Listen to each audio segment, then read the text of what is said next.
বন্ধুরা, তোমরা সবাই কেমন আছো? আশা করি ভালোই আছো। আমিও খুবই ভালো আছি। বন্ধুরা, আজকে তোমাদের জন্য বানিয়ে দেখাবো আলু সজনে ডাঁটা দিয়ে মাছ ঝোল। তোমরা সবাই একটি লাইক ও একটি সুন্দর কমেন্ট করে পুরো রেসিপিটি একদম স্কিপ না করে দেখতে থাকো। আশা করি তোমাদের খুবই ভালো লাগবে। এখানে রুই মাছ জল দিয়ে পরিষ্কার করে ধুয়ে নিয়েছি। বন্ধুরা, একদম স্কিপ না করে রান্নার ভিডিওটি প্রথম থেকে শেষ পর্যন্ত পাশে থেকো। এখানে সজনে ডাঁটা খোসা ছাড়িয়ে কেটে নিয়েছি, আর তার পাশে দুটো মাঝারি মাপের আলুও সরু সরু করে কেটে নিয়ে আলু আর সজনে ডাঁটা জল দিয়ে পরিষ্কার করে ধুয়ে নিয়েছি। এখানে নিয়েছি একটি মাঝারি মাপের পেঁয়াজ কুচি, এক টুকরো আদা কুচি, 4টে লাল লঙ্কা আর 3-4টের মতো রসুনের কোয়া আর একটা টমেটো কুচি।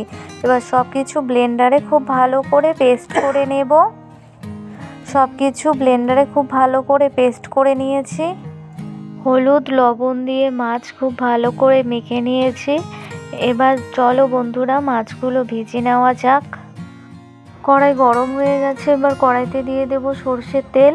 নেড়ে নিয়ে তেল খুব ভালো করে গরম করে নেব। মাছ ভাজার সময় তেল খুব ভালো করে গরম করতে হয়। তেল খুব ভালো করে গরম হয়ে গেছে। এবার এখানে হলুদ লবণ দিয়ে মেখে রাখা মাছের পিসগুলো এক এক করে তেলের মধ্যে দিয়ে দিচ্ছি। বন্ধুরা, তোমরা কেউ ভিডিওতে বন্ধু হবার কথা বলো না। যে আমি যে বিষয়ে রান্নার বিষয়ে ভিডিও করি, শুধু রান্না সংক্রান্ত বা আমার রান্নাটা কেমন লাগলো সেটাই শুধু জানাবে ভিডিওতে। হাই আছে, মাছের পিসগুলো উল্টে পাল্টে লালচে করে ভেজে নেব। আমার রান্নার ভিডিওগুলো তোমরা যারা সব সময়ের জন্য ফুল ওয়াচ করো তাদেরকে জানাই অনেক ধন্যবাদ ও অসংখ্য ভালোবাসা।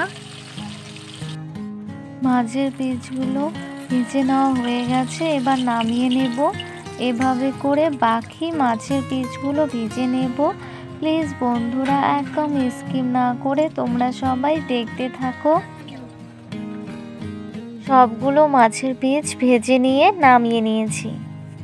মাছ ভাজা করেছিলাম, কড়াই তো গরম হয়ে গেছে। ওই মাছ ভাজা কড়াইয়ের মধ্যে দিয়ে দিলাম সরষের তেল। এবার তেলের মধ্যে ফোড়নে দিয়ে দেবো একটুখানি গোটা জিরে। এবার জিরেটা একটু নেড়ে নেব। এরপর এখানে দিয়ে দেব কেটে পরিষ্কার করে ধুয়ে রাখা আলু।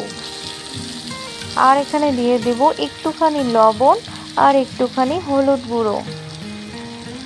এবার নেড়ে নিয়ে আলু লালচে করে ভেজে নেব।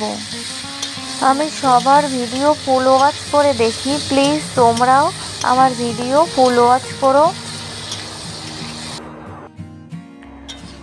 4-5 মিনিট মতো জাল করে ফিরে আসলাম। আলু লালচে করে ভেজে নেওয়া হয়ে গেছে, 70% মতো সিদ্ধ হয়ে গেছে।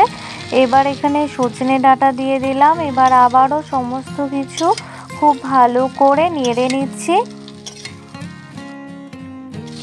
2 মিনিট জাল করে সমস্ত কিছু খুব ভালো করে নেড়ে নিয়েছি। এবার এখানে যে মশলাগুলো পেস্ট করে রেখেছিলাম সেই মশলাগুলো দিয়ে দিলাম, আর মশলার বাটি ধুয়ে একটুখানি জলও দিয়ে দিলাম। এবার আবারও সমস্ত কিছু খুব ভালো করে নেড়ে নিচ্ছি। এবার এখানে দিয়ে দেব পরিমাণ মতো লবণ, আর দিয়ে দেব পরিমাণ মতো হলুদ গুঁড়ো। এবার এখানে দিয়ে দিব সামান্য একটুখানি জিরে গুঁড়ো আর একটুখানি ধনে গুঁড়ো, আর দিয়ে দেব সামান্য একটু কাশ্মীরি লাল লঙ্কা গুঁড়ো।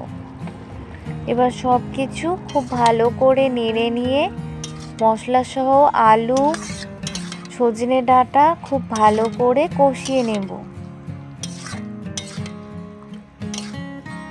মশলা সহ আলু সজনে ডাঁটা খুব ভালো করে কষিয়ে নেওয়া হয়ে গেছে, তোমরা দেখেই বুঝতে পারছো। এবার এখানে হালকা কুসুম গরম জল দিয়ে দিলাম। একটু বেশি করেই জল দিয়ে দিলাম, কারণ সজনে ডাঁটা সিদ্ধ হবে, সেই জন্য আবার অনেকটা জল কমে যাবে, তাই একটু বেশি করে জল দিয়েছি। 5 মিনিট জাল করে ফিরে আসলাম। সজনে ডাঁটা আলু খুব ভালো করে সেদ্ধ হয়ে গেছে। এবার এখানে ভেজে রাখা মাছ দিয়ে দেব। এখানে আমি মাছের 4টা পিস দিয়ে দিলাম, আর বাকিগুলো পরে খাবো। এবার সমস্ত কিছু খুব ভালো করে নেড়ে নিয়ে আবারও 3 মিনিট মতো জাল করে নেব।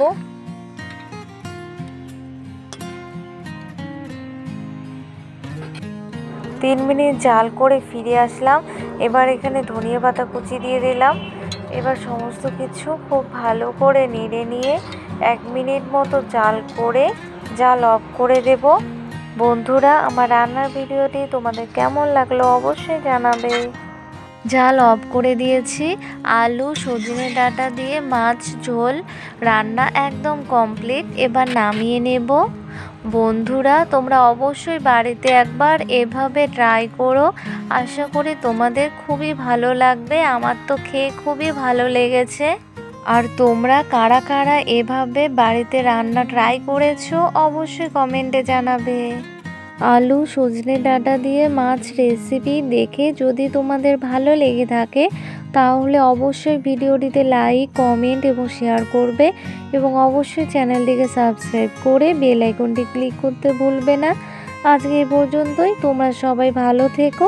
বাই বন্ধুরা।